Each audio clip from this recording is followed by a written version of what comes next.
Did the loss to the Jags and maybe the absence now of Jalen Hurts take away any or maybe a lot of your interest in the Philly showdown? I would say that game had a 9 out of 10 or 10 out of 10 feel Sunday morning. That's why they were already pumping it up. I think I was a 10. Right? Yeah. And they weren't even, this is the deal about the Jaguars, and I'm not saying the Cowboys overlooked the Jaguars. They got off to a great start, but it was the deal. Even Fox was like, we don't care about this Jacksonville-Dallas game. We got the World Cup, and we're promoting Christmas Eve.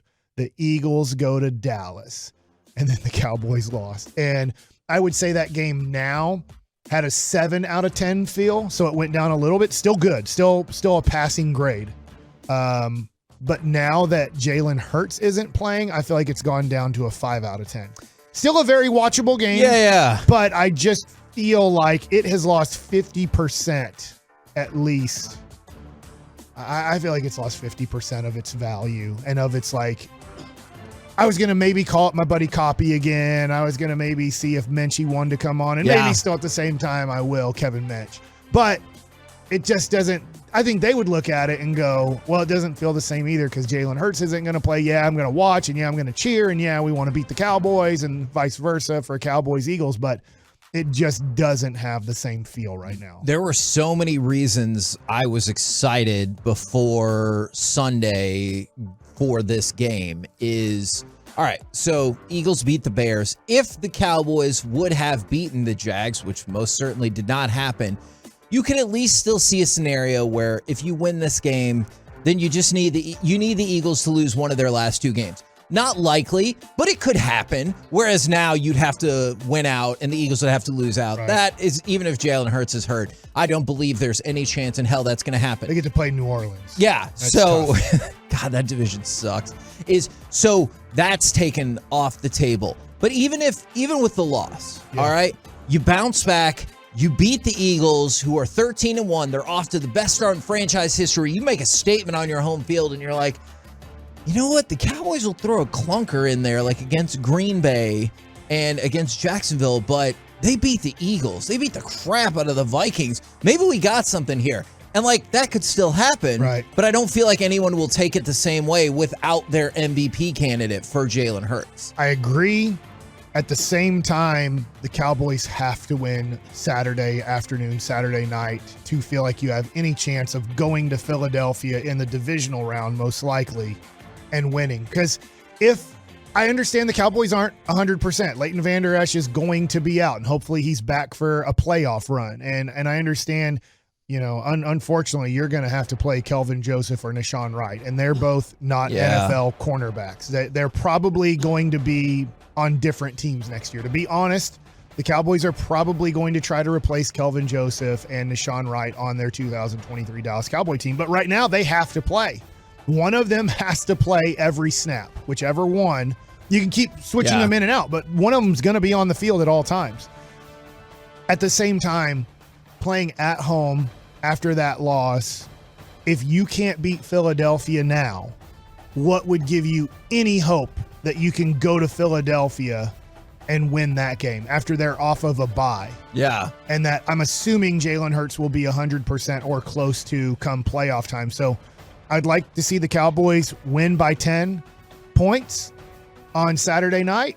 And if they do, I'm still not 100% sold on Jalen Hurts. Yeah. I'm not sold that he is. Look, what are you going to do, man? Jalen Hurts is back. I get he's good, and he's an MVP candidate. I get all those things, and we'll get into maybe some football questions with me about more of Jalen Hurts. But if you can't win on Saturday, even though the game has gone down a little bit in interest, then I think you're totally effed come playoff time. I am fascinated by these responses, which is great because I want people to be hyped up for this game all week long. From the 817, the Cowboys are going to win out and the Eagles are going to lose out, and we're going to win the division. And I'll remember what y'all are saying. So when you're happy as F when the Cowboys win the division, y'all are going to be saying you knew it all along. There's no way in hell. That's a family member of the Cowboys. And also, if that were to happen, if the Cowboys win the division, I will be happy as hell, but I will not come on here and be like, I knew it all along. I'll be like, there is no chance in hell I thought that would happen. I'll tell you right now, I think there is no chance in hell that the Cowboys will win the division. I hope that I am wrong, but I don't think it's likely. And then from the 2-1-4. And so people are looking potentially bigger picture, and I get that. Okay. Is Hurts only out one game? Could he miss more? All right. So there's a couple of things at play here, and I think that's a great question. And I guess my question is more about when he does come back. So he had an MRI, and he has a sprained shoulder. Now, that's good news. I know it sounds like you have an injury, you're going to miss a game. That's bad. It's actually good news because it's not something worse. And the Eagles have told multiple or leaked out to multiple people that it will require only some rest and rehab, but there's no doubt he will be ready for the playoffs. But even if let's say he doesn't play the rest of the regular season, I still like the Eagles over the Saints because Gardner Minshew is actually better than probably a lot of people think. Like, I know you look at the 8-14 record, that's not good. That is obviously not good. Do you know for his career, Gardner Minshew has 41 touchdowns and 12 interceptions? He is not a 41-12. 41-12.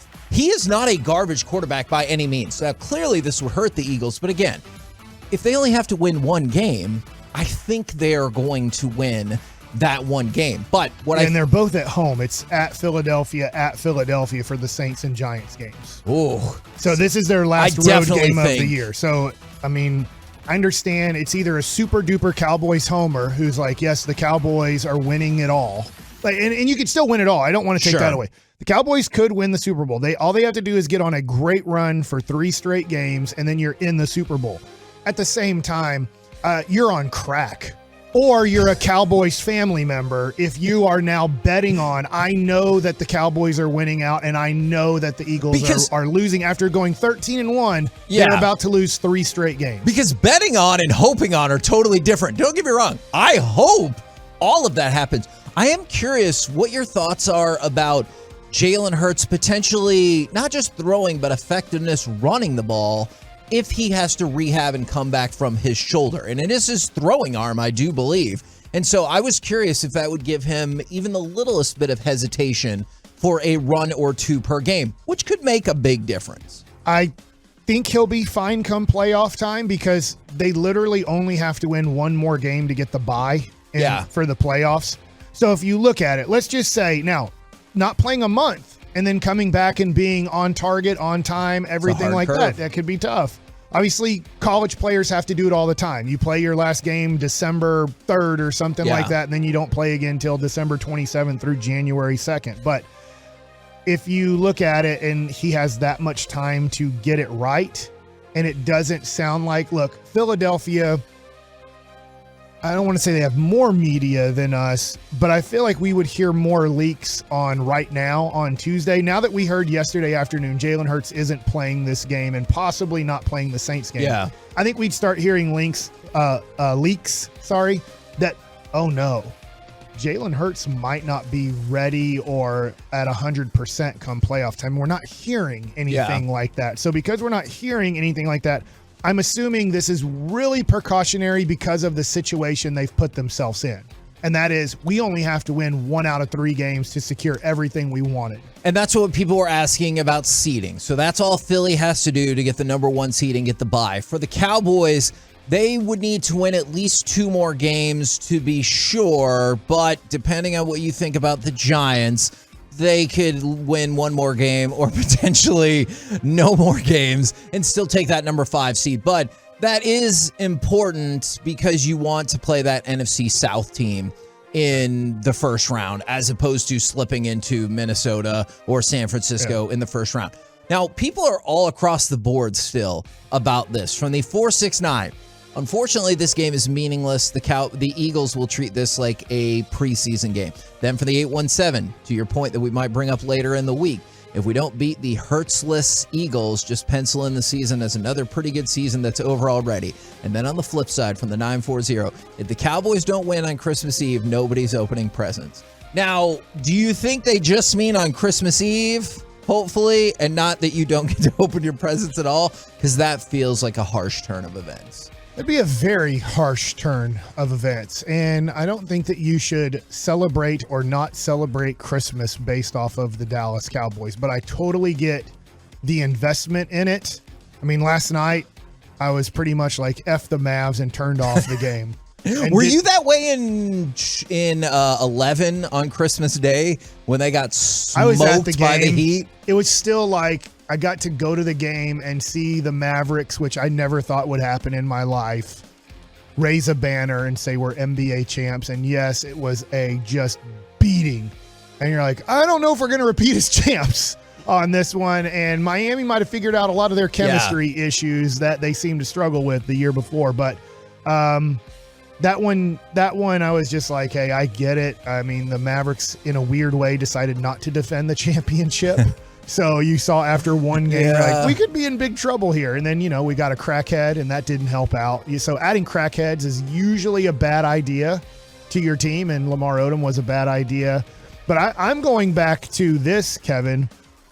The Cowboys do have to be a little bit nervous of this. At Minnesota is the next Giants game. That's a tough game. I'm going to assume, I don't have the spread pulled up, but I'm going to assume the Vikings are favored by 3 to 5 points. But then they get home against the Colts, who are playing horrible, and then at the Eagles, who probably don't have to play that game. So you think they can take at least So the Cowboys do need to win. Yeah, because you can't rely on, they have to go to Philadelphia to finish the season. Philadelphia might just not play that game. Yeah. So if they're able to upset the Vikings on Christmas Eve, they play on Christmas Eve to the noon game. So if you're sitting there and we are about ready to kick off and the Giants beat Minnesota, you got to look at it and go, crap, we might have to win 2 out of these 3 games. And then all of a sudden, the sitting out the Washington game to make sure you're healthy going into the playoffs. I get you make it, but if you go into the playoffs and you have to go to San Francisco, I know they're starting a rookie quarterback and that helps, but I feel like you're screwed if you go to San Francisco.